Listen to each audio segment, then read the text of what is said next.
Have you ever wondered why some people seem completely calm about money, even when the economy feels uncertain? Why they don't panic when prices rise, markets fall, or an unexpected bill shows up? Why do some people reach retirement feeling secure while others spend years worrying about whether their savings will last? Imagine two neighbors. Both worked hard for over 40 years. Both earned similar incomes. Both wanted a comfortable retirement. Today, one of them spends time with family, enjoys his hobbies, and rarely worries about money. The other sits at the kitchen table some evenings looking at his bank account and wondering a question he never expected to ask. Will my money last? That's a scary question. Not because it affects your bank account, because it affects your peace of mind, it affects your sleep, it affects how you think about the future. Most people assume the difference between these two neighbors is obvious. Maybe one earned more money, maybe one invested better, maybe one simply got lucky. But the truth is far more surprising. The biggest threat to financial stability isn't always inflation. It isn't always a recession. And it isn't always a low income. The real threat is often a habit that feels completely normal while you're building your life. A habit so common that millions of people follow it without ever questioning it. At first, it feels harmless. In fact, it often feels like progress, but over time, it quietly changes your financial future. And the most surprising part, most people don't realize what's happening until years later. By then, they're no longer asking how to get rich, they're asking how to feel secure. So what separated those two neighbors? What created two completely different outcomes from two very similar lives? By the end of this video, you'll discover the simple money rules that made the difference. One of those rules is being ignored by more people than you think. So what separated those two neighbors? What was the difference? Was it investing? No. Was it luck? No. Was it some secret financial strategy that only wealthy people know? Not even close. In fact, that's what makes this so surprising, because the habit that changed their futures doesn't look impressive. Nobody brags about it. Nobody posts about it online. And yet it affects almost every financial decision a person makes. The first neighbor followed it without giving it much thought. The second neighbor ignored it for years. At first, their lives looked almost identical. They drove similar cars, lived in similar homes, took similar vacations, but over time, a gap started to form. Not a gap in income, a gap in freedom. When the water heater broke, one of them replaced it and moved on. When the market dropped, one of them stayed calm. When unexpected expenses appeared, one of them didn't lose sleep. The other felt pressure every single time. And here's the strange part. The difference wasn't created by one big decision. It was created by hundreds of small decisions that seemed harmless at the time. That's why so many people miss it. We're taught to believe financial security comes from adding more income, more investments, more possessions, more upgrades. But what if we've been looking in the wrong direction? What if the people who always seem to have money aren't constantly adding more to their lives? What if they're quietly removing things instead? Because the idea behind today's video sounds almost too simple. Always have money. Live better with less. Most people hear those words and immediately think they can't both be true, but by the end of this video, you'll see why they are much more connected than they appear. But here's something that doesn't make sense. If financial stability is really so simple, why do so many people miss it? Why do people earning six figures still worry about money? Why do some retirees feel secure while others spend years worrying about every unexpected expense? And why do so many people reach later life wishing they had done things differently? The answer isn't what most people think. Because the people who struggle financially usually don't make one huge mistake. In fact, that's what makes this so dangerous. The strange thing is that almost nobody decides to become financially trapped. Nobody wakes up one morning and says, I'd like to make my future harder. Instead, they make one reasonable decision after another. A slightly nicer car,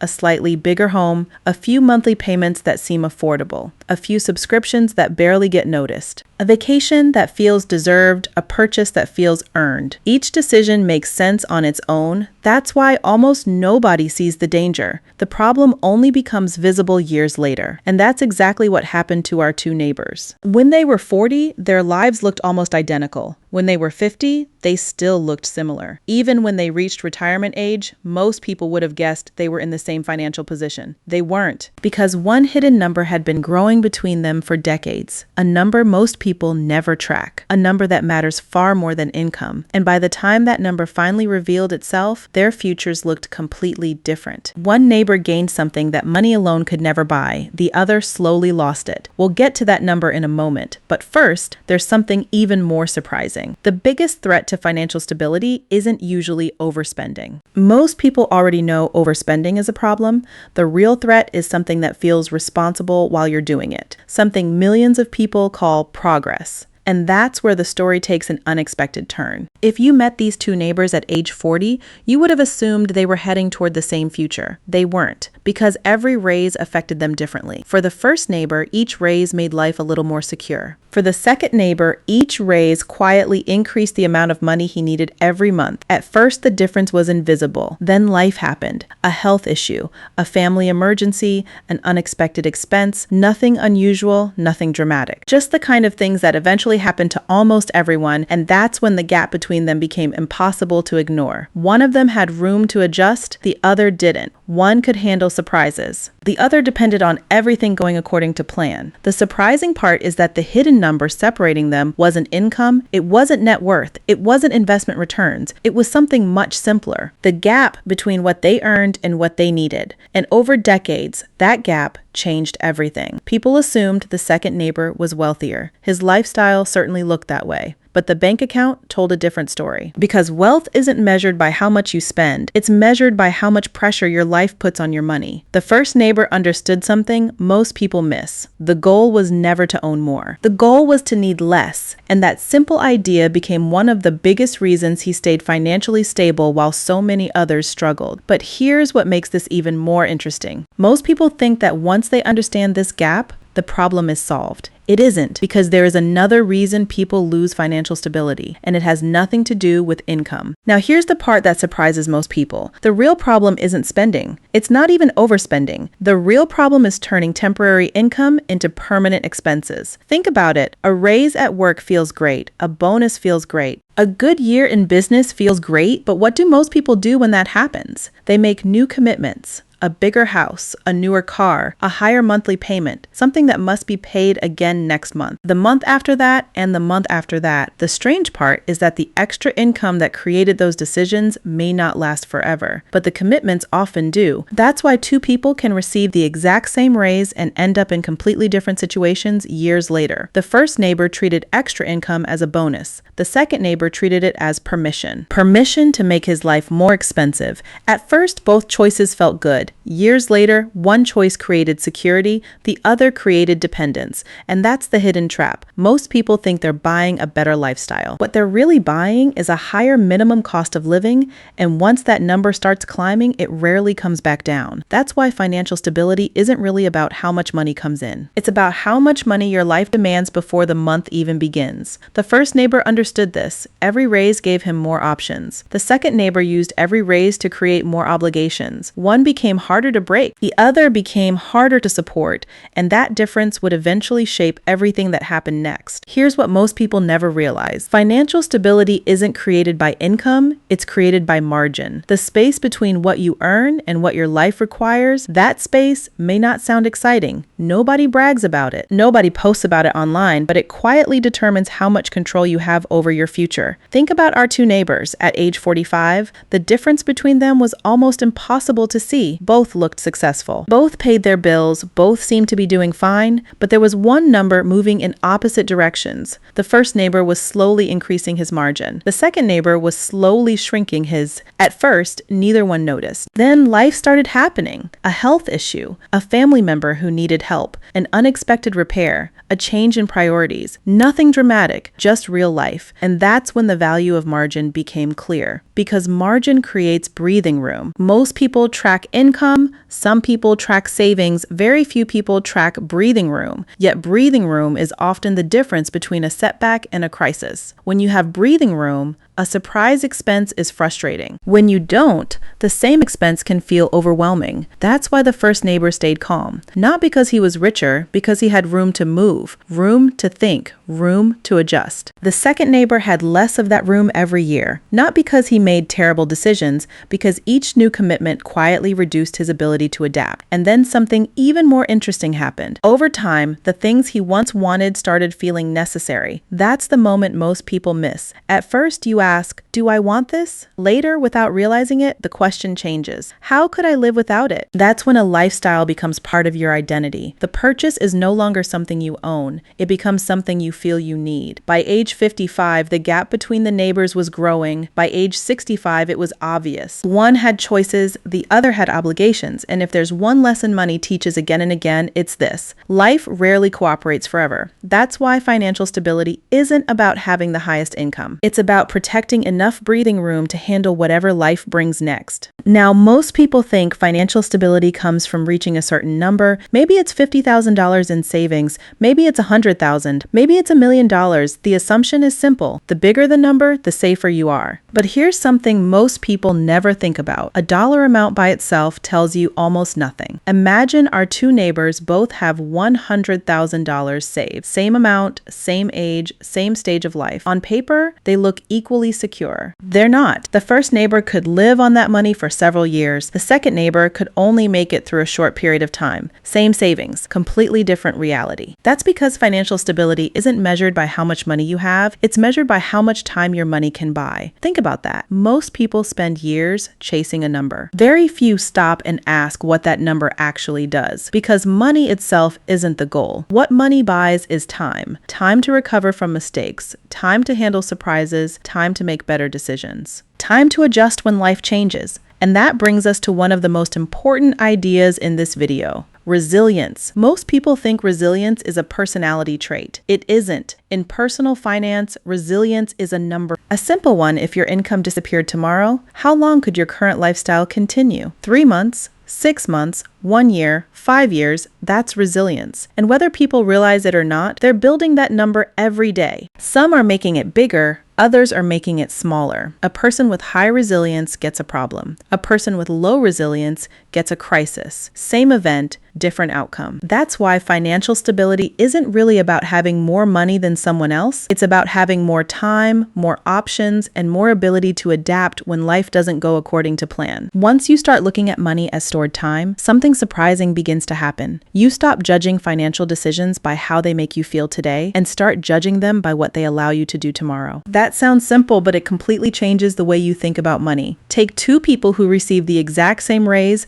The first uses the extra money to buy a luxury SUV. The second uses the extra money to eliminate a monthly payment. 5 years later, the first person has a nicer vehicle. The second person has more choices. And that's the difference most people miss. One decision improved a lifestyle. The other improved a future. Neither choice looked dramatic at the time, but years later, the results were impossible to ignore, because every financial decision does more than change your bank account. It changes your options. That's why one of the most important money lessons is this: every purchase has two prices. The first price is the money you spend. The second price is the freedom you give up. Most people only notice the first one. Financially stable people learn to notice both. Before making a major decision, they ask a different question. Not, can I afford this, but what will this cost me 5 years from now? That's a much harder question, usually a much more useful one. The first neighbor understood this. He wasn't trying to own the most things. He was trying to keep the most options, because wealth isn't measured by what you can buy. It's measured by what you can walk away from. A person who needs a very high income just to maintain their lifestyle may look successful, but they're often more dependent than they realize. Meanwhile, someone living well below their means may appear ordinary, yet they often have something far more valuable: the ability to choose, the ability to adapt, the ability to say no. That's why the wealthiest person in the room isn't always the one earning the most. Quite often, it's the person who needs the least. At this point, you might be wondering something. If financial stability is built on such simple ideas, why do so many people struggle to keep it? Why do intelligent people still make financial decisions that create stress later? The answer has very little to do with intelligence and a lot to do with comparison. Not the obvious kind, the quiet kind, the kind that happens every day without you noticing. The person your age on social media who seems to be doing better, the friend posting vacation photos, the coworker celebrating a promotion, the retired couple traveling somewhere new every month. Most of us think we're simply observing these things, but often we're doing something else. We're adjusting our definition of normal. And that's where the trouble starts, because comparison doesn't just make you want more, it changes what feels like enough. The problem isn't wanting a bigger house. The problem is that after seeing enough bigger houses, your current one starts feeling smaller. The problem isn't wanting a nicer car. The problem is that after seeing enough nicer cars, your current one starts feeling outdated. Nothing about your life changed, but your expectations did. And expectations can be expensive. That's why one of the most important truths in personal finance is this: normal is often expensive. Much more expensive than people realize. Think about the second neighbor. He wasn't trying to impress anyone. He simply adjusted his expectations every time he saw someone doing a little better, a little bigger, a little newer, a little more successful. Without realizing it, the finish line kept moving, and every time it moved, his spending moved with it. The first neighbor was different. He refused to let other people define what enough looked like. Because most people have an income goal, very few have an enough goal. And if you don't define enough for yourself, someone else will define it for you. Advertisements will define it. Social media will define it. Strangers will define it, and the result is almost always the same. The target keeps moving, and a person without a definition of enough can spend a lifetime chasing more. By now, you may have noticed something. Our two neighbors were never really playing the same game. It looked that way from the outside, but they were keeping score differently, and that difference changed everything. Most people use income as their financial score. The bigger the paycheck, the more successful they feel. The bigger the raise, the more progress they think they're making. But financially stable people often track a different number. The gap, the space between what comes in and what goes out, because a paycheck tells you how much you earn. The gap tells you how much freedom you're building. Think about these two people. One earns $75,000 a year and manages to keep $15,000. Another earns $150,000 a year and keeps only $5,000. Which person is becoming more financially stable? Most people immediately focus on the income, but income isn't the whole story. The real story is what remains after the spending is over. That's why the gap is such a powerful number. It tells you whether your financial life is getting stronger or weaker. Every year, the gap grows. Stability grows with it. Every year, the gap shrinks. Financial pressure usually grows too. The first neighbor eventually stopped seeing raises as spending power. He started seeing them as freedom-building opportunities. A raise wasn't an excuse to spend more. It was a chance to increase the gap, a chance to create more breathing room, a chance to buy more time. The second neighbor saw raises differently. To him, a raise meant life could get a little bigger. The raise disappeared. The new expenses stayed. One person used higher income to increase freedom. The other used higher income to increase obligations. That's why one of the most important money lessons is this: a raise changes your paycheck, a gap changes your future, income creates opportunities, margin keeps them alive. That's what makes the final trap so dangerous. It doesn't usually appear when people are struggling. It often appears when they're doing well, when income is higher, when savings are growing, when life feels comfortable. That's when many people make a mistake they never see coming. They start believing the rules no longer matter, not consciously, quietly, almost without noticing, because success changes the way people think. When money is tight, people pay attention. They check the numbers, they question expenses, they think carefully before making commitments. But as life improves, something often changes. People become more relaxed, more confident, less careful. The habits that once felt important start feeling optional. That's exactly what happened to the second neighbor. He stopped checking the numbers as often. He stopped questioning new expenses. He assumed future income would solve future problems. After all, things had been going well for years. Why wouldn't they continue? The problem is that building financial stability and keeping financial stability are two different skills. Many people learn the first skill, far fewer master the second. It's one thing to be disciplined when you're under pressure. It's another thing to stay disciplined when you're comfortable. That's where a lot of people drift, not because they're irresponsible, because success makes people feel safe, and feeling safe can sometimes make people less careful. The first neighbor understood this. As his finances improved, he didn't see success as permission,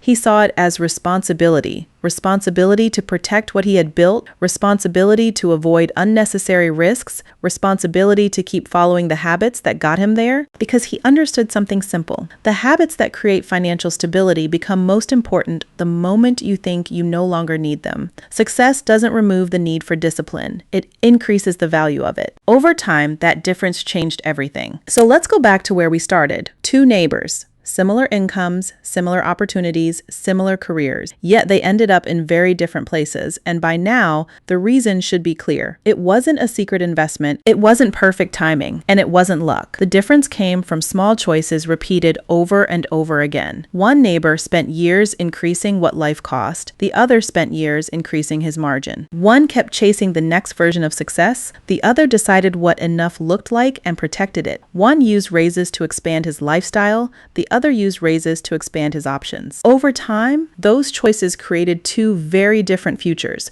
because the biggest lesson from this video isn't really about money, it's about control. When people say they want more money, they're usually talking about something deeper. They want to sleep better at night, they want to help family when they're needed, they want the freedom to walk away from a bad situation, they want confidence that an unexpected expense won't become a crisis. That's what financial stability really provides, and that's why financially stable people see money differently. They don't use money to prove something, they use money to create something. A calmer life, more choices, more resilience, more peace of mind. They don't treat money as a score, they treat it as a tool that buys time, a tool that reduces pressure, a tool that creates options when life becomes uncertain. Maybe that's the real meaning behind the words we started with. Always have money, live better with less. Not because you'll never face problems, not because life will always go according to plan, but because you've built a life that doesn't require everything to go perfectly, because in the end, financial stability isn't about having more than everyone else, it's about needing less from the future to feel secure today. Before we finish, there's one question worth thinking about. What does wealth actually mean? Most people answer that question with a number. A bigger income,